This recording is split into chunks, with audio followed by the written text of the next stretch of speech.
بسم الله الرحمن الرحيم، والصلاة والسلام على رسول الله وعلى آله وصحبه. تحية لجميع الإخوان والأخوات. اللي كيتبع الأخبار ديال الجابون كيعرف بأن الدولة سدت واحد العدد كبير تاع المدارس، لأنه ما بقاش التلاميذ اللي غادي يمشيو لهذيك المدارس باش يقراو، لأن المجتمع الياباني يعني مجتمع انتصرت فيه الشيخوخة بشكل كبير وانخفضت عدد الولادات. في المغرب الشباب موجود، الدراري موجودين، ولكن كل شيء باغي نقول من التلميذ اللي في الابتدائي حتى التلميذ اللي هو يعني في البكالوريا، كل شيء باغي نقول وكل شيء باغي يطلع بالنقله. اليوم دوزوا الفيزيك ودوزوا الانجليزيه.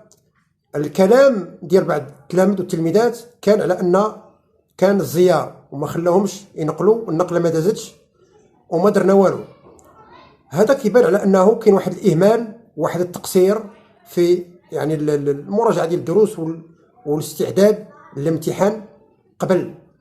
وكاين واحد المشكل كبير جدا اللي هو اللي كيضرب يعني لا كاباسيتي، القدره ديال التلميذ على الاستيعاب وعلى التحصيل، وهو ان التلميذ اليوم واقع بين نارين. اولا التعبئه ديال 30 درهم والكره. التعبئه ديال 30 درهم يعني عبأ وسير ضيع وقتك في الانستغرام والتويتر والفيسبوك، يعني ماشي سير قرا. يا ريت لو ان الويفي مثلا غادي يتعمم بواحد الثمن رمزي، على الاقل بنادم الا كان عنده مشكل في الفيزيك ولا في كذا يمشي يقرا. التعبئه ديال 600 الله كيمشي للفيسبوك والانستغرام.